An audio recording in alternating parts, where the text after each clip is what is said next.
This video is going to be going over a basic overview of my recommended roadmap for cubing from beginner to advanced. We're going to be starting from stages including sub 30 and above, sub 20, sub 15, sub 12, and sub 10. Alright, let's get started.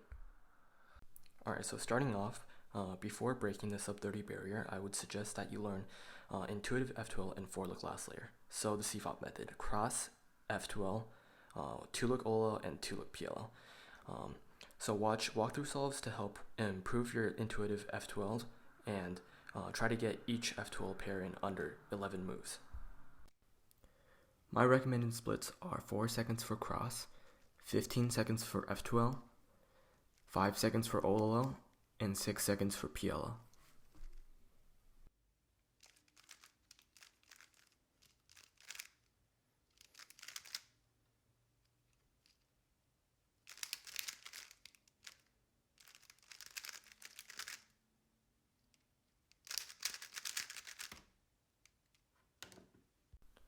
Sub 20 is mainly focused on the efficiency of your F2L.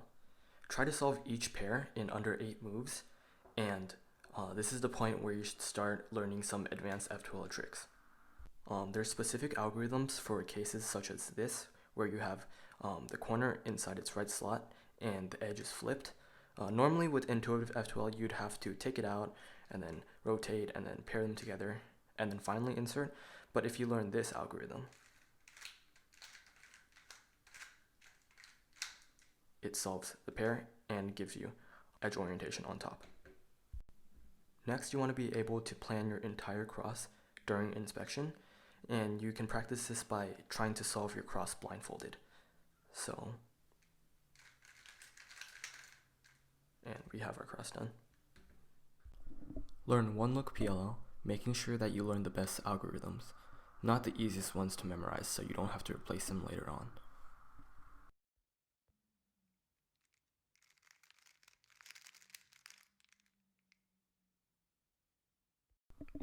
My recommended splits for sub 20 are cross 2 to 3 seconds, F2L 10 seconds, OLL 3 seconds, and PLL 3 seconds as well.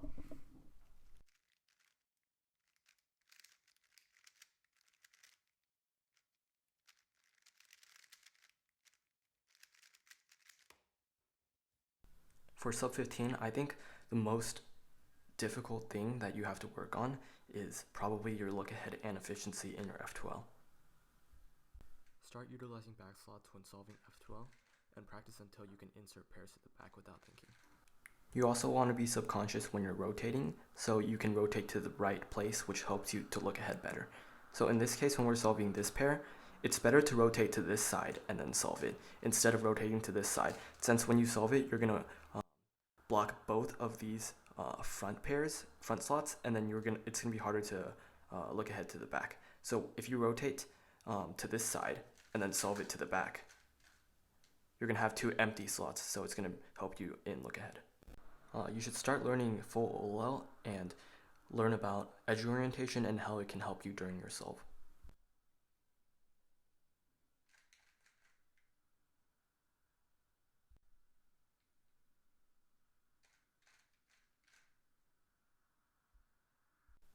Most basic of edge orientation is sledgehammer, which helps you avoid really bad dot cases for your OLL.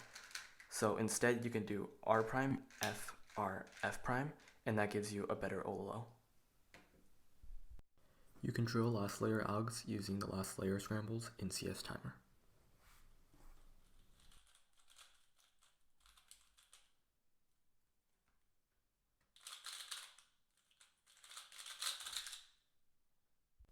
Practice untimed, slow solves to specifically target look ahead, making sure that you have 0 pauses and increase TPS as you improve.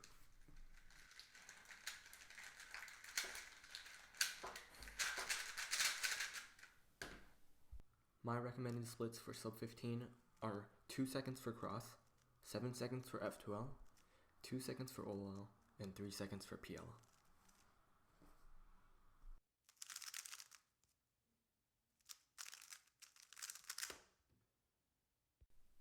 Sub 12 is where things get really technical.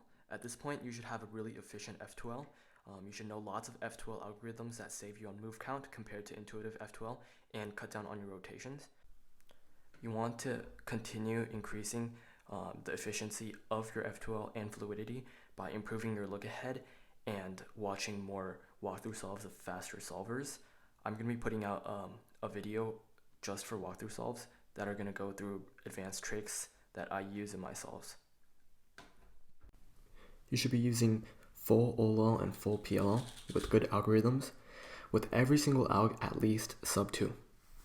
Learn how to create X crosses where you solve a pair along with your cross solution.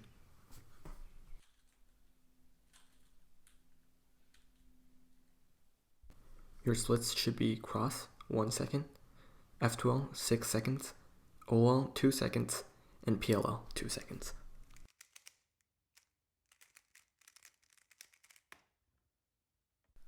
Sub 10 is the hardest barrier by far, and I'll be making a video specifically on sub 10 in the future. But today I'll be going over 3 important things you need to know to be sub 10. The first is cross plus 1. It's basically just planning out your first pair along with your cross during inspection. So I would look for my cross and look for my first pair. I think it's going to be the blue and orange pair. And I'm going to close my eyes and I'm going to do the whole thing as if it's one step, and I get my cross and my F2L pair. This really helps in look ahead, and it can, so like basically you can be doing that, your cross and your first pair, and looking for the next pair. The second is look ahead and F2L efficiency, where you want to get your cross and F2L under 6.5 seconds. You can practice this by just solving until your F2L, so scrambling like normal, and then solving until F2L and just time that. Learn advanced last layer subsets like CLLL, winter variation, VLS, and ZBLL. Your splits should be cross plus F2L 6.5 seconds, 1 second for OLL, and 2 seconds for PLL.